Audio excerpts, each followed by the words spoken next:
सन्माननीय प्रमुख पाहुणे आजच्या आपल्या कार्यक्रमाचे माननीय रामभक्त श्री हरिभक्त परायण वैजनाथजी महाराज मोठे यांचा आपल्याला आशीर्वचन लाभणार आहे। मी महाराजांना विनंती करतो की त्यांनी आपलं आशीर्वचन द्यावं।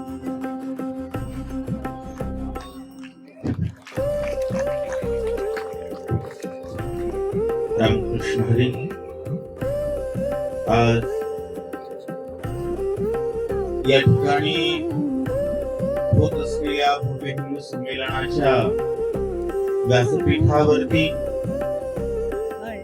उपस्थित असणारे अध्यक्ष तथा प्रमुख वक्ते आणि आपलं आराध्य दैवत असणाऱ्या भगवान प्रभू रामचंद्राची मूर्ती सोबतच भगवान काशी विश्वेश्वराचं मंदिर आणि या पवित्र ठिकाणी भैरवनाथ वस्तीचा होत असलेला हा विराट संमेलनाचा कार्यक्रम आणि मायबाप भारतभर आपण हिंदू म्हणून हिंदूंचे संमेलन घेत आहोत। तर पहिल्यांदा आपल्या सर्वांच्या लक्षात आलं पाहिजे हिंदू म्हणजे कोण, हिंदू म्हणजे काय आणि हिंदूंची जीवन पद्धती नेमकी काय आहे। वसुधैव कुटुंबकम या विचारानं जगणारा समाज त्यागाची भगवी पताका खांद्यावरती घेऊन विश्व कल्याणाचा विचार किंबहुना सर्व सुखी या एकच विचारानं प्रेरित होऊन आपल्या जीवनाचा क्षण शरीराचा रोमरोम खपवणारा विचार संस्कृती जीवन पद्धती म्हणजे हिंदू। आणि आज स्वातंत्र्याच्या 75 वर्षानंतर आपण पहिल्यांदाच हिंदू म्हणून एकत्र येत आहोत। कारण ज्यावेळी आपण एकत्र येऊ, एकत्र आल्यानंतर आपल्याला विचार करावा लागतो कितनी लेली मोल बुराई या फिर आशीर्वाद कमाया। आजपर्यंत आपण काय कमावलंय, काय गमावलंय, काय कमवायचंय, कमवलेल्यातून काय शिकायचंय याचा विचार करण्यासाठी आपण या ठिकाणी एकत्र आलोय। महाराष्ट्र संतांची भूमी आहे। छत्रपती शिवाजी महाराजांसारखा तेजस्वी ओजस्वी राजा या महाराष्ट्राला लाभला।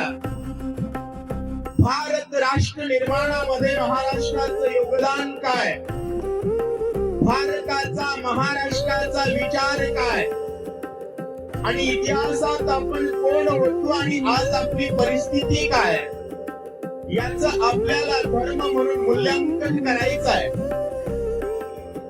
वसुधैव कुटुंबकम म्हणजे पृथ्वीलाच आपण ज्या अर्थी कुटुंब मानत होतो त्या अर्थी सर्व पृथ्वीवर आपलीच वस्ती होती।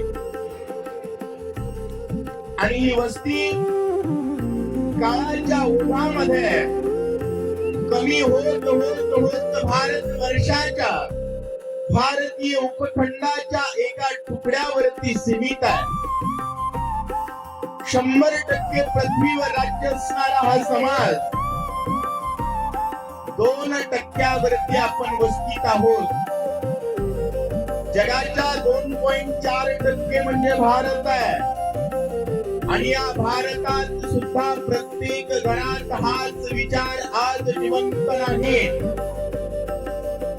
यात सुद्धा मोठ्या प्रमाणामध्ये तफावत आलेली हा विचार असुरक्षित होतो। याचं कारण काय? कारण विश्व कल्याण करण्यासाठी संघटन लागतं, व्यक्ती विचार जिवंत लागतो। आपली आदर्श आणि त्या आदर्शाप्रती आपली एकनिष्ठता असेल तर त्या समाजाला जिवंत म्हटलं जातं. आणि ज्या ज्या वेळी समाज भावना, त्याग आणि आदर्शांच्या प्रती अनासक्त समाज होतो, त्या वेळी विघटनकारी प्रवृत्ती त्यावरती जगत असतात. राम भारताचा श्वास आहे, राम भारताची आस आहे, राम भारताचा विश्वास आहे. आणि प्रत्येकाच्या श्वासात जर राम असेल तर मायबाप राष्ट्र जिवंत राहील. कारण आपण राम कोणाला म्हणतो? एका आपल्या सावत्र आईच्या शब्दावर जाणं. सकाळी राज्य अभिषेक होता. ज्याच्या पत्नीनं उद्या राणी बनण्याचे स्वप्न बघितले होते, तो राम सकाळी अंगावरची कपडे सोडून वनवासात जातो. राणी बनण्यासाठी शृंगार केलेली आपली पत्नी तिला कल्पना देतो आपल्याला वनाला जायचंय. एका शब्दात ज्या ठिकाणी आपला नवरा आहे त्या ठिकाणी जाण्यासाठी निघाली तिला सीता म्हणावं. आणि आपल्या आईच्या शब्दावर राज्याचा त्याग करतो त्याला राम म्हणतात. आणि वनात जाऊन झोपडीत राहणार कुटुंब सोन्याच्या देशाचा राजा ज्यावेळेस वाकडी नजर करतो ना, त्यावेळेस समुद्रावरून पूल बांधून सोन्याच्या देशाची राख करणाऱ्या विचाराला राम म्हणतात. आणि हा विचार आपल्या रगरगात व्हायला पाहिजे. विचार करा, उपरती नाशिक जिल्ह्यातली पंचवटी आणि त्या पंचवटीतली एक झोपडी भारताच्या दक्षिण कोण कन्याकुमारीच्या पलीकडे श्रीलंका आहे, समुद्र आडवा आहे. आणि तिथं जाऊन रावण मारला. तो राम जर आपल्या रक्तात असेल, तो राम जर आपल्या जगण्यात असेल तर भारतामध्येच, महाराष्ट्रामध्येच, नाशिक मध्ये आपल्या मुलींची लचके तोडावेत हे सामर्थ्य या हरामखोरामध्ये येईल का? विचार करा. आपल्याला काय काय म्हणून हिणवलं जात आहे? आपण सहिष्णू आहोत. सहनशीलता असावी. किती असावी? सकाळी राजा बनायचं होतं, काही म्हणजे वनाला जायचंय, निघाले. सहिष्णू असणं चुकीचं नाही, परंतु स्वाभिमान गमावणं. जगाच्या पाठीवर 3 गोष्टी माझ्या म्हणण्यासाठी सामर्थ्य लागतं. पहिली गोष्ट आहे तिचं नाव देव, त्यानंतर देश आणि त्यानंतर धर्म. कारण देव पुरुषार्थाच्या परंपरेचं अधिष्ठान आहे. देश या अधिष्ठानाचं संरक्षण करणारं स्थान आहे. आणि या पुरुषार्थाच्या परंपरेचा वारसा म्हणजे धर्म आहे. लक्षात घ्या मायबाप, धर्म आपल्याला काय देतो? लक्षात घ्या, आपण या ठिकाणी सुरक्षित बसलो आहे, कोणाचे उपकार आहेत? तुमच्या जवळ 10 लाखाची गाडी आहे, बाहेर उभी केली, या ठिकाणी तुम्ही निश्चिंत आहात. कारण काय? कारण काय? धर्म आहे. रस्त्यावर तहान लागल्याबरोबर हात जर पाण्याकडे गेला तर समोरचा व्यक्ती ग्लास आणून देतो. याचा आधार काय? धर्म आहे. रस्त्यावर एखाद्या वाहनाला धक्का लागून पडल्याबरोबर 200 लोक जमा होतात आणि त्याला उचलून हॉस्पिटलमध्ये नेतात. त्याचं कारण काय? आणि हा धर्म सर्व सुखाचा आधार आहे. बरेच जणांना वाटतं माझ्याकडे पैसा आहे आणि या पैशामुळे मी सुरक्षित आहे. करोडपतीला सुद्धा पाणी पाणी म्हणून तडफडून मरावं लागेल तर धर्म सुरक्षित नसेल तर. पैसा तेव्हा सुविधा देतो जेव्हा धर्म सुरक्षित आहे, आणि धर्म सुरक्षित नसेल तर पैसा सुरक्षा देत नाही, कोणीच सुरक्षा देत नाही. आपण व्यस्त प्लॉट कमवण्यामध्ये, बिल्डिंग बांधण्यामध्ये, पण ही बिल्डिंग भारतात आहे आणि भारतात हिंदू आहे तोपर्यंत त्या बिल्डिंग मध्ये तुमची मुलं जगू शकतील, नाहीतर जगणार नाही. स्वतः विचार करा, अशी कोणती भारतामध्ये प्रवृत्ती बलावतीये का जी प्रवृत्ती आपल्यासाठी घातक आहे याचा विचार करण्यासाठी आपण या ठिकाणी आलेलो आहोत. आपल्यातील मतभेद, बरेच जणांना वाटतं की आपल्यामध्ये जातीभेद आहेत, आपल्यामध्ये वर्णभेद आहेत. लक्षात ठेवा, कलेक्टरचं एकच ऑफिस आहे, क्लास 1 चा अधिकारी कलेक्टर आहे आणि क्लास 4 श्रेणीतला सेवक आहे, पण ती सगळी कोणत्या कार्यालयाची घटक आहे? कलेक्टर ऑफिस कार्यालयाची घटक आहेत आणि प्रत्येक जण भारत माता की जय म्हणतोय. अगदी तशीच वर्ण व्यवस्था आहे.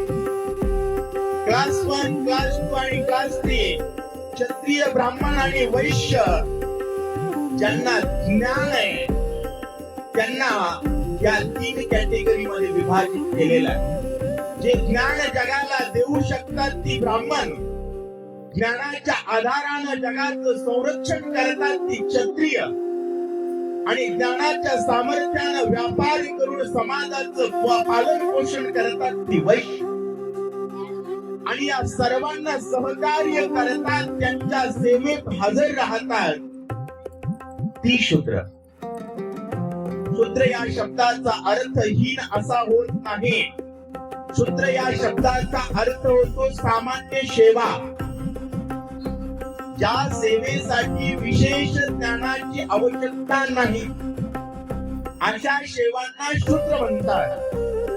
त्यामुळे कोणत्याही जातीचा उल्लेख रामायणात नाही, कोणत्याही वर्ण व्यवस्थेचा आधार ग्रंथामध्ये नाही.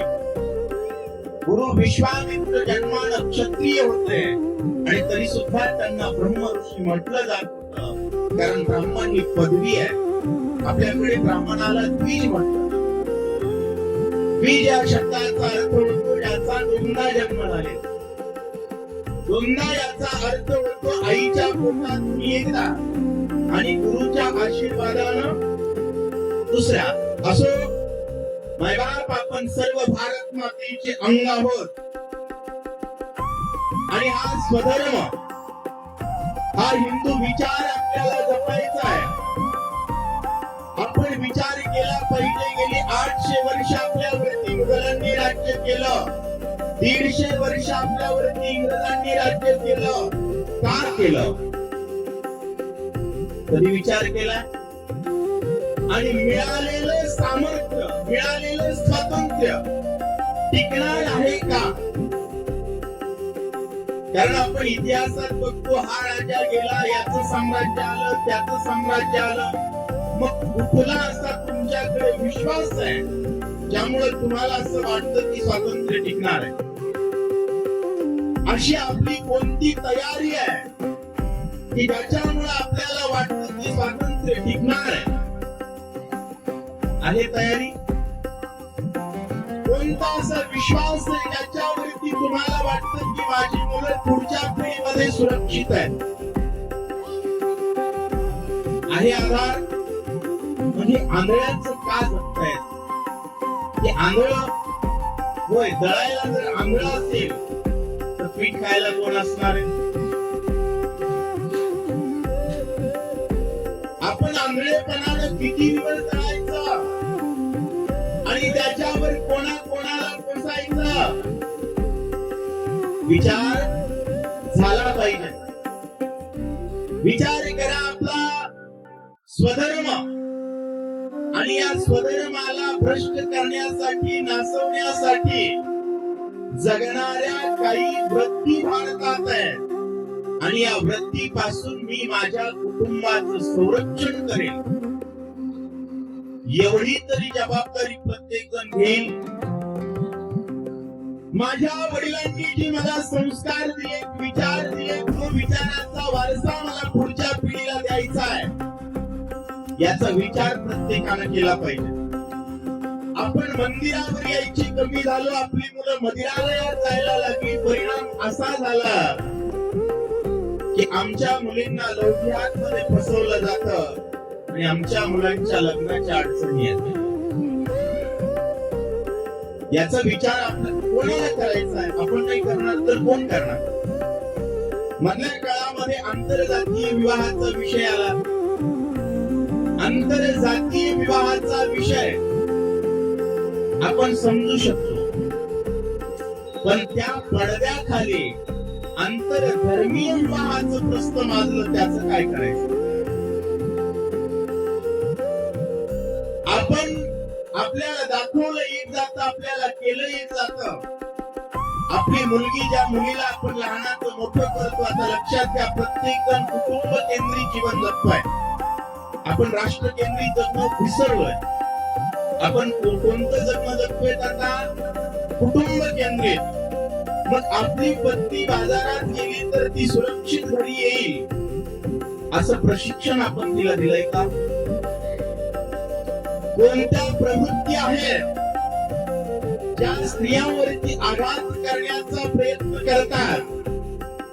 आपली मुलगी, आपला मुलगा, केरळा स्टोरी चित्रपट बघितला, त्याच्यामध्ये मुलींना संभ्रमित केलं जातं. मुलींना कुटुंब प्रमुखांना अगोदर ठरवायचंय आपण कोण आहोत. आपण हिंदू आहोत. आपण हिंदू आहोत हे जर कन्फर्म झालं, भारत माझा देश आहे हे जर मला कन्फर्म झालं, तर कोणतीच अडचण आपल्याला येणार, कोणतीच अडचण येणार नाहीये. मुलींना नावं बदलून त्या ठिकाणी फसवलं जातं. मुलींना नाव बदलून फसण्याची अजिबात गरज नाहीये. जोपर्यंत राम राम म्हणत नाही, जय श्रीराम म्हणत नाही, तोपर्यंत विश्वास ठेवण्याचं कारणच नाही. आणि लक्षात घ्या, तो काहीही म्हणू शकतो, तो जय श्रीराम बोलतच नाही. कारण ज्ञानेश्वर महाराज म्हणतात, नसोडिया भाव टाकी रे संदेह, राम कृष्णी टाहो नित्य फोडी. काय ते दानिश नावाच्या व्यक्तीचा विषय, ज्यानं ब्राह्मण मुलगा असल्याचं दाखवून फसवलं. बरोबर आहे? मुलींनो, ज्याला आपण आपला जोडीदार म्हणून निवडतात, त्याच्याबद्दल तुमचं परीक्षण कसं असलं पाहिजे? त्याला विचारा ना, तुझा 5वा वाढदिवस कसा झाला त्याची फोटो दाखव. तुम्ही ज्याला मित्र म्हणून बोलताय त्याला त्याचा 5वा वाढदिवस, तो 5 वर्षाचा होता त्यावेळेस कसा दिसत होता, सगळं उघड होईल. बारीक निरीक्षण करा. तुझ्या कुटुंबातील त्याच्या कुटुंबावर चर्चा करा. तो एका सेकंदात उघडा पडेल, किती वेळ नाही लागत. परंतु आपण आपल्या सुरक्षितते बाबतीत जागृत नाही. आपण क्षणिक विचार करतो. बरोबर आहे? ज्याच्याशी आपलं जीवन ज्याला द्यायचा विचार तुमच्या डोक्यात आहे, त्याचा थोडा कानोसा घ्या ना. सरळ बजरंगबलीच्या हनुमान चालीसा घेऊन यायचं. नवीन मुलाची जर ओळख पटली ना, तुम्ही कुठेही राहा, हनुमंताची मंदिर तर प्रत्येक गावात आहे. घरात त्याला हाताला आणि त्याला घेऊन हनुमान चालीसेला एकदा, दोनदा, 4दा आला, त्याच्या लक्षणावरून एका मिनिटात लक्षात येतं कोण आहे. पण आपल्याला आपल्या सुरक्षेला आपण प्राधान्यच देत नाही. काही लोकांनी शिकवलंय सर्व धर्म समभाव. जगाच्या पाठीवर आमचा वारकरी संप्रदाय सांगतो जगात धर्म आणि अधर्म या दोनच गोष्टी आहेत. अनेक धर्म ही संकल्पनाच नाही. धर्म की अधर्म का प्राणियों में होय. सकाळपासून संध्याकाळपर्यंत रक्त वाहवणारे प्राणियों में सद्भाव, प्रत्येकाचा विनाश करणारी प्रवृत्ती विश्व का म्हणतील का? एका मिनिटात ओळखू येतं कोण आहे काय. आणि या गोष्टी आपली लेकरं या भारताच्या वातावरणात फिरत आहेत. तुम्ही करोडपती असा की कटोरा घेऊन भीक मारणारे असा, तुमची मुलगी तुमचं काळीज आहे. तुमचा मुलगा तुमचं सर्वस्व आहे. ही मुलगी हा मुलगा ज्या वातावरणात फिरतोय त्या वातावरणात तो सुरक्षित आहे का? मुलींना आपण काय बनवलं पाहिजे? मुलींना शीता शिकवा. आमच्या मुलींचं काय झालंय, 2 लाखाची जर बुलेट असेल तर 2 मिनिटात गाडीत बसायचं. अरे शीता शिकवा शीता. सोन्याच्या देशाचा राजा 6 महिने पायावरती भीक मागत होता. शीते रोज तुझी हमाली करतो, एकदा फक्त मन माझ्याकडे. किती वेळा? 33 कोटी देवावर ज्याचं वर्चस्व होत आणि सोन्याचा ज्याचा देश होता, 6 महिन्यात त्याचं तोंड बघितलं नाही तिला शीता म्हणतात. आपल्या मुलीला जर ही सीता कळाली होईल उद्या स्वप्नात तरी या भारताकडे बघितलं, या भारताकडे नुसती नजर टाकली तरी शत्रूच्या अंतःकरणाचा थरकाप उडाला पाहिजे. असा मजबूत भारत बनवायचा आहे. आणि तो मजबूत भारत बनवण्यासाठी आपल्याला संतांनी काय शिकवलं याचा विचार केला पाहिजे. संतांनी आपल्याला व्यवहार शिकवला. एकची वस्तू देता घेता, एका बोलाचीच कथा, एका वाचोनी सर्वथा तुझी वार्ता असेना. एकनाथ महाराजांनी सांगितलं,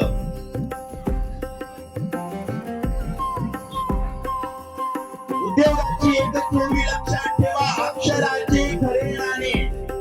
आपण जय श्रीराम म्हटलं ना, समोरच्यानं जय श्रीरामच म्हटलं पाहिजे. महाराज पैसा बुडवणारा चालेल, राम राम बुडवणारा नको आहे. आणि हे जर असेल तर एकनाथ महाराज सांगतात, कोणाही उणे असेना आपल्या सेवा विभागावरती एक देश जगतोय. कशावर? सर्व सेवा क्षेत्र कोणाच्या हवाली गेलाय? एकनाथ महाराजांनी हिंदू राष्ट्राची संकल्पना केली. त्याच्यात त्यांनी सांगितलंय, भरत नगरी लोक चतुर, स्वयं उदिमी एकांग वीर, होता द्वैताचा संचार वृत्ती सत्पर छेदिती. भारत नगरीत राहणारी लोक चतुर आहे, स्वतःच उद्योगामध्ये एकांगवीर. एक एक उदीम ऐसा अकळी सगळी आकाशा. एक एक उद्योगपती इतका मोठा आहे की पूर्ण भारतभर त्याचं जाळ आहे. तुम्ही काटेपिना विका, तुम्ही वडापाव विका, तुम्ही बूट पॉलिश करा, परंतु प्रत्येक ठिकाणी आपल्या जाळ्याचा विस्तार झाला पाहिजे. हे जर असेल ना, वेदाची तेथ कोण दशा, दुसरा राष्ट्र, दुसरा देव, दुसरा धर्म या विचाराला कोणतंही स्थान असणार नाही. आणि हिंदुस्थान अखंड असेल, हिंदुस्थान अभंग असेल, एकनाथ महाराज सांगतात, सत्संगती ओलावली अति शांती धरेश याले, एकात्मता विस्तारली वर्तो लागली अविरुद्ध. सगळीकडेच जर राम राम असेल, भारत माता की जय असेल, तर या राष्ट्राचा कोणा कोणा तुमचं स्वागत करेल. पण या राष्ट्रात आपल्याला कोपऱ्या कोपऱ्याने लपून चालायची वेळ आली आहे. कारण काय? आपण आपलं स्वत्व गमावलं. मी पहिल्यांदा सांगितलं, आपल्याला कन्फर्म करायचं मी कोण आहे, आणि दुसरं कन्फर्म करायचंय खरंच मला जगायचंय का जगण्याचं सॉंग सुरू आहे. खरोखर जगायचंय ना. आता दोनच पर्याय आहेत. तुम्हाला हिंदू म्हणून जगायचंय तर स्वीकार करा, मला जगायचंय, त्या अनुरूप वर्तन करा. नसेल तर दुसरा पर्याय त्यांनी सांगितलाय, एक तर बदला नाही तर मरा. ते कन्फ्यूज नाहीत. तुम्ही कन्फ्युजन मध्ये प्रत्येक 70 वर्षाला एक देश गमावत आहात. मायबाप, देश सुरक्षित असेल ना, देश, तर रस्त्याच्या कडेला, उकंड्याच्या बाजूला रात्रीच्या 12 वाजता नवरा बायको सुखानं झोपी जातात. 18 वर्षाची बायको आणि 21 वर्षाचा तरणा बांड पोरगा जरी असेल, बाजूला लाखाची गर्दी जरी असेल, तरी निश्चिंत झोपतात. कारण ज्या राष्ट्रात धर्म सुरक्षित आहे, तर स्त्री सुरक्षित आहे. पण आज आमची 5-5 मजली बंगले आहेत, पण स्त्री सुरक्षित नाही. आपण धर्म, देव आणि देश म्हणून जगायचं सोडलाय. हा स्वाभिमान जिवंत करावा लागेल. आणि या देवावर एकदा जर विश्वास ठेवला ना, तर लक्षात ठेवा, दैत्या धरी रक्षी. हा तर भारत आहे. हिरण्यकश्यपूचा बापच राक्षस होता तरी केसाला धक्का लागला नाही. इतकं रक्षण करण्यात जो बलवान आहे, त्या भगवंताची भाग्यवान भक्त आपण आहोत. केसाला धक्का लागेल हा विचार सोडून द्या, पण आपण कन्फ्यूज राहता कामा. लक्षात घ्या, आपली भूषा काय, आपला वेश काय, या सर्व गोष्टीचा, स्वतःच्या संस्कारांचा आपल्याला विचार करायचा आहे. आणि इथून पुढं यहुदी नावाचा धर्म एक आहे आणि त्यांचं जगाच्या पाठीवर एकच राहतं. त्याचं नाव कोणतं आहे? आपली 2-4 लातूर जिल्ह्यात बसतात. इतकं छोट क्षेत्रफळ आहे, परंतु त्याचा स्वजिवंत आहे. काय जिवंत आहे? स्वजिवंत आहे. अमेरिका सुद्धा घाबरते आणि जगाच्या पाठीवर मोठमोठे देश सुद्धा गुडघ्यावर आणण्याची ताकद आहे. कारण त्यांनी स्वतः मान्य केलंय, आम्ही यहुदी आहोत आणि आमचा देश इस्राईल आहे. आता तुम्हाला मान्य करायचंय आम्ही हिंदू आहोत आणि आमचा देश हिंदुस्थान आहे, आमचा देश भारत आहे. हे जर मान्य केलं ना, रस्त्यावर माणूस कचरा टाकत नाही. हे जर मान्य केलं ना, तर शिकल तोडत नाही. हे जर मान्य केलं ना, तर कितीही ताकद असेल तरी कोणाचाच अपमान करत नाही. कारण सारे भारतीय माझे बांधव आहेत. त्या ठिकाणी आमच्या तृतीय पंथी माता माऊली आहेत. लक्षात घ्या, देवानं काय बनवलंय यापेक्षा आपण कोणाची आहोत हे महत्वाचं आहे.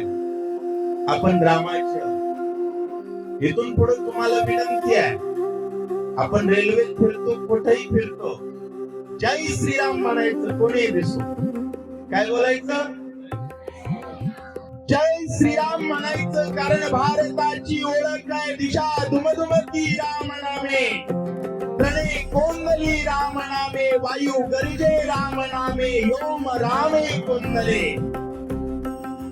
नगरा बाह्य आराम वृक्ष ध्वनी राम राम याला भारत म्हणतात. तो भारताचा आवाज या भारताच्या प्रत्येक कंठापर्यंत भारताच्या प्रत्येक कानापर्यंत आणि या पृथ्वीच्या प्रत्येक कणकणापर्यंत पोहोचवायचा आहे. हा स्वाभिमान जर जिवंत ठेवला ना तर वारकरी संप्रदायानं हा स्वाभिमान जिवंत ठेवण्यासाठी तर गावोगाव हनुमंताची मंदिरं लिहिलेत बनवलीत. हनुमंताकडे बघून काय शिकलं पाहिजे. मुलींनी सीता बघावी, मुलांनी बजरंग बली बघावे. आता मुलांनी आमच्या हनुमान चालीसा म्हटली. लक्षात घ्या, बजरंग बलीकडून काय शिकावं आणि वारकरी संप्रदाय काय शिकवतो. हनुमंत महाबली, दाढी कोणाची? दाढी रावणाची दाढी आणि तया माझा. अहो पद मिळवण्यासाठी बुट उचलणारी आपली औलाद नाही. राजा रावणाच्या देशात जाऊन दाढी पासून माळीपर्यंत सगळा धड धड धड जातो त्याला नमस्कार. आणि आम्ही दोन मतासाठी काय करू वळायला लागलो. लक्षात घ्या, स्वतःचा स्व जो समाज विसरतो तो समाज इतिहासात सुद्धा राहत नाही. तुमची भूमी किती मोठी आहे यापेक्षा तुमच्या व्यक्तीचा अभिमान किती आहे.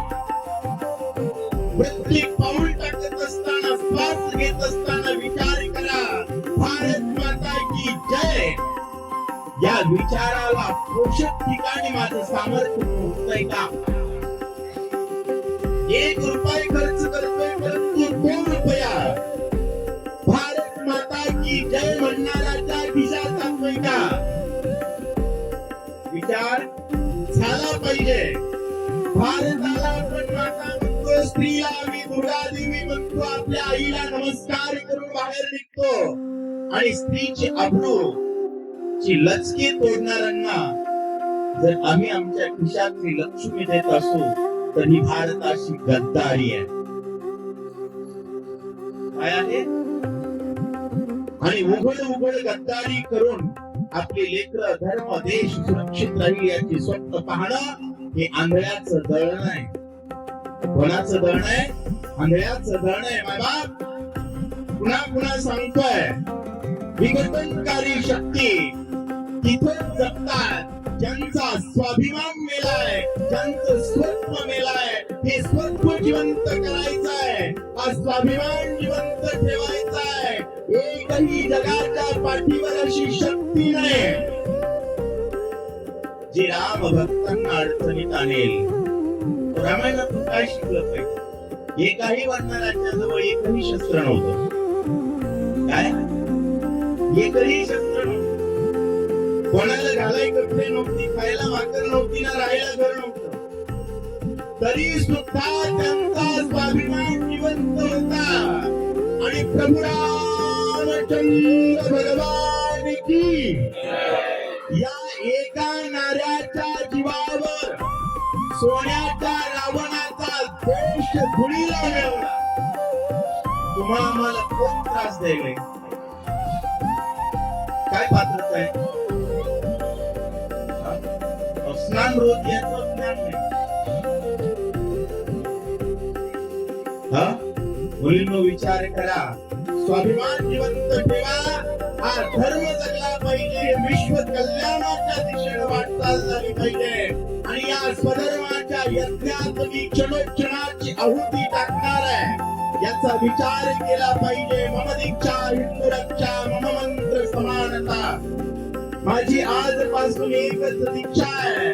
माझा दीन दलित दुबळा बांधव असणारा हिंदू त्याच्या घरचं मला पाणी प्यायचंय, त्याच्या घरी जायचंय, त्याची वेदना पाहायची आणि प्रत्येकाला आधार देऊन बलशाली भारताचं स्वप्न पाहण्यासाठी निवृत्ती गहिनी कृपा केली पूर्ण कुळ हे पावन कृष्ण नामे प्रत्येकाच्या घरावर सुंदर जय श्रीराम लिहा कपाळाला गंध लावा मुखामध्ये भगवंताचं नामस्मरण ठेवा चित्तामध्ये उद्देश ठेवा राष्ट्र मागणारा मी हिंदू आहे, नोकरी मागणारा नाही मला काय पाहिजे राष्ट्र पाहिजे एकदा जोरात गर्जना करूया आणि सर्वांनी हा पेटलेला विचाराचा दिवा सूर्य चंद्र तोपर्यंत विसता कामा नाही याचा विचार करूया प्रभु रामचंद्र भगवान की जय श्रीराम